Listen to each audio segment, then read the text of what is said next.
Welcome back, guys. It's Sammy, and on today's episode we're going to be doing an update on Bitcoin and the entire crypto market cap, and having a look at key movements this week and what to consider in the week ahead and the weeks ahead. So if you find value in this video and you like this content, please give it a subscribe and a like and share it, because it does help our channel grow. So let's get straight into it. And at the moment I'm looking at the Bitcoin weekly chart, and I've got some key levels, which if I go into the daily chart you will see these key levels. This is how I'm pretty much playing it. The reason why I started on the weekly is because of something key over here, just to also teach you guys a lesson as well. So what I've got on the weekly chart, so these are my key levels. I've got the 50-day moving average at the moment displayed, which it acted as a strong support in the July 2021 dump. We came down and wicked close to it in September 2021. And recently we've been trading in and out of this range, going sideways between 45 and 50,000. The reason why I say this is an important moving average is it acted as strong support 2 times in the past. Now, if a strong support is broken and unable to be claimed, that shows a degree of weakness. So I'm not trying to alarm you at the moment, but at the moment it is important that we do need to see Bitcoin start climbing back above that 50-week moving average. Otherwise, to me, it's a sign of weakness. But if you look at on-chain analysis and a lot of the whale movements and a lot of the fundamentals, Bitcoin is still bullish, more bullish than ever before. The only thing contrary to that is what might happen to the stock markets and the 10-year treasury bond yields in America. But at the moment, I wouldn't be concerned unless we start breaking and doing some bearish backtest of these bad, very bad and bear levels that I've marked out. In the second last week of December, we had this bullish engulfing candle. So one of the reasons why I wasn't convinced by this bullish engulfing candle was that volume. And often people tend to forget with the candlestick analysis, you have to look at volume. Volume is key. Look at the volume prior to that, right? We had a volume, prior to that week, we had a volume of around 210,000 Bitcoins transacted. The week after, we had a bullish engulfing candle, so it resembles strength. But look at the volume, there's 151,000 Bitcoins exchanging hands. So not too convincing for me. And what happened is, there you go. The bulls were weak, the bears were able to bring the price back down. So that's what happened. So always pay attention to that. Hopefully that helps you guys. Let's head over to the daily and have a look at these key levels more accurately. So here's my key levels. I might chalk up some moving averages at the moment. Still taking no action. I've restricted all my trading pretty much in early December when we did have that dump. I wanted to see clarity in the market. So I pretty much prevented myself losing any money in this chop action.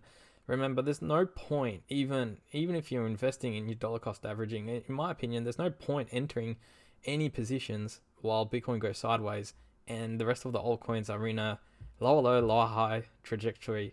I mean, I saw a couple of altcoins pump, like Wi-Fi. In my opinion, those pumps meant nothing because those pumps were still lower high. So pay attention to those when they start putting in higher highs and higher lows, which is what we're starting to see this week. So at the moment, this is a key level for me. If Bitcoin does break this level and gives it a bearish backtest, I'm looking at support to come in at $40,000. Now, if we do lose $40,000, that is a lower low on the larger, macro scale, which starts indicating the strength in the bears and weakness in the bulls. And I'll be looking at further support to come in at around $30,000. If we lose $30,000, I think long term or in the midterm, there is lower prices, potentially down at to $20,000. And at that point, I'm not too fast really. At Bitcoin at $20,000 with the altcoin market at whatever valuation at $20,000 Bitcoin, it's going to present an extreme greedy buy opportunity for me. I'm going to be basically buying a lot because I do see a lot of value in Bitcoin and altcoins if Bitcoin is down at $20,000. So these are the key levels that I'm looking at. And now on the flip side, I will be entering some more trades if Bitcoin can break and hold the $51,000. So you can see this, it's slowly turning. I'm pretty much hoping for a W breakout here at $51,000. If we break that out, we go above. And then I'm looking to see whether or not the bulls can break and claim these other levels that I've got marked up here at $58,000 and $67,000. Another key thing that I want to point out is, let's pull the fibs on this as well. So grab it from the top there, down across to that bottom. Also, we've got this area to pay attention to. This is a common reversal area. So what I'll be doing is, let's just mark it up. Fib resistance. Price can tend to reverse in that region. So what I want to see is Bitcoin reclaiming these fibs. And then I want to pay attention to what happens in this region, right? We might get a reversal. And what happens after that reversal, I'll make a video and update you guys later. But in this region where we might have a reversal, I'm expecting altcoins to really fire off in this uptrend if we do have this uptrend. And what I'll be doing is taking heavy profits on a lot of my swing trades and a lot of my midterm hodl bags, whatever you call it. I'll be taking money out mostly for a personal reason because I want the capital in my account. I want to look out into DeFi staking, and I want to just mitigate risk. I want to have a good healthy amount of cash in my account so I can dollar cost average in better prices, because as much people says this time's different and it's repeating some other fractal in the past, I don't really care. It's, to me, the charts will do what the charts do. I want to prepare for plan A if Bitcoin goes up. I want to prepare for plan B if Bitcoin goes down, and I will execute accordingly to whatever I see happen, right? Let's have a look at a couple of other things. Bollinger Bands, what are they doing? Okay, they're tightening up. I'm expecting volatility to come soon. And if we break above this $51,000, we're also going to be breaking above the 50-day moving average, which is going to be a good key level to gain. We'll be reclaiming the 200-day moving average as well, which is going to be pretty important. Another thing I look at as well is the EMA ribbons. So when the EMA ribbons flip, so a break above 51,000 and holding above 51,000 will also flip the EMA ribbons to bullish. So there is a lot of writing on the wall to be for that 51k level, and I think a lot of people are going to be coming into the market. Money's going to be coming into the market at that level if we do hold it. Another thing I just noticed recently in the past few days, the point of control on the VPVR, so I'll just hide everything else so it looks neater.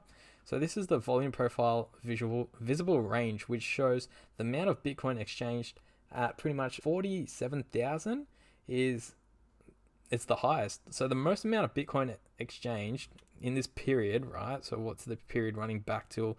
So pretty much late 2020, the most amount of Bitcoin exchange was done at $47,000, which will act as a strong area of support and resistance. So it's basically flipped this area at 33 and this area at 57. I think this is good because it's bringing that point of control lower, which means there's actually less resistance. If we can get through 47 and 50, it's actually less resistance, according to the VPVR, to move higher.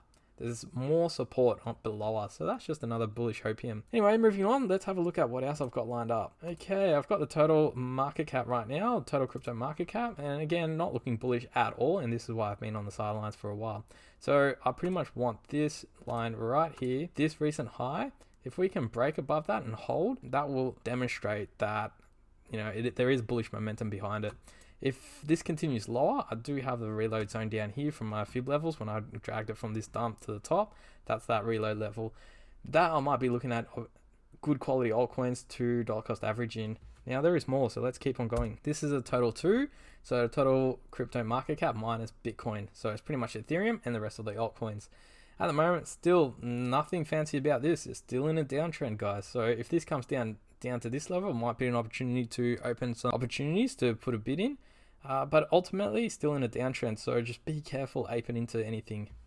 Let's go into the total 3, which is a total crypto market cap minus Bitcoin and Ethereum. So at the moment, I do see this pattern sticking out, this head and shoulders pattern sticking out, hovering around this level right here, which it's key. If I draw, let's pull a fib on it. I pull it from there to there, put it in log, because that's how I was looking at it before. You can see my reload zone there, just in case.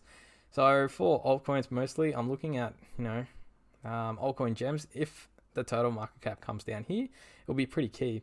So you can see at the moment what it's done is it's really finding consolidation in that range high in May 2021, which is also at the 0.236. So a lot of confluence here. It bounced before at the 0.382 twice. So that's where the neckline's established. And if we do come down here, I'll be watching this like a hawk to see if this does break down.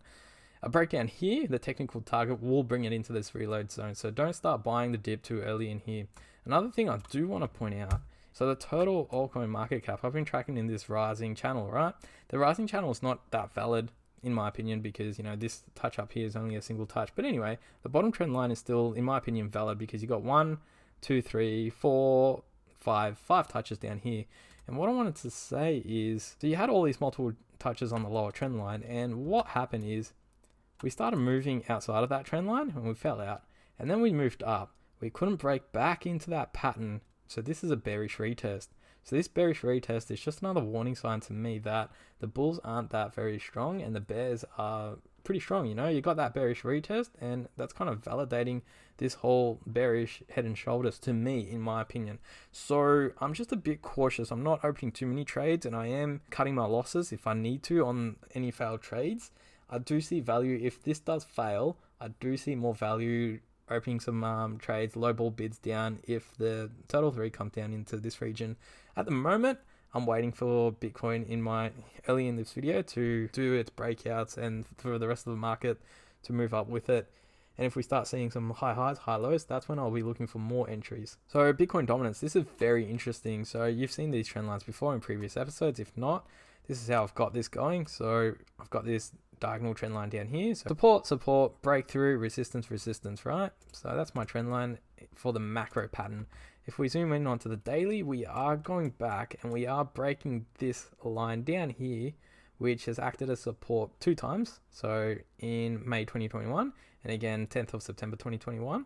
And if this does break, I'm looking at Bitcoin dominance to potentially retest 35%, which is going to be huge. Like a whole 4-5% in dominance gifted to the altcoin sector. It's going to provide a lot of movement in altcoins. And basically, Bitcoin dominance has been at 35% back only once in the glorious 2018 altcoin market rally, which if I show you here, this is what it looked like right there. So this was the glorious altcoin season that everyone speaks about, that everything started pumping 10x upon 10x. That's it there. If we do break below that level, we're pretty much looking at price discovery for crypto and altcoins in terms of Bitcoin dominance. So it could go down. There is potential. I mean, fundamentally, there is a lot of great crypto projects out there. There is good potential for 2022 if things play out that this dominance line is broken and there is a glorious altcoin season to be had. But at the moment, this is the key level that I'm watching. I want to see this level hold and dominance continue to fall here. If dominance breaks back up, you're looking at a potential bear trap with dominance going back up all the way up to there, which, let me explain to you what happens in that scenario. Basically, Bitcoin's getting dominance. So there's 2 things. If Bitcoin is green, that is fine. That just means Bitcoin is outperforming most altcoins. If Bitcoin is red, that means people are exiting their altcoin positions so fast and they're putting money mostly into Bitcoin. Bitcoin is not going down as much as altcoins. Pretty much people are shitting themselves with their altcoin bags and they're finding safety with Bitcoin. Bitcoin dominance goes up and Bitcoin is red. I mean, Bitcoin price is trending lower. That is not what anyone wants. That is complete mayhem. It's pretty much when we saw that was in this period here. So in May 2021, you see dominance just shot up 11%. Bitcoin went down a lot of money in that May dump, right? Bitcoin was going down, altcoins bled harder. But that's an update. So like and subscribe if this video helped you.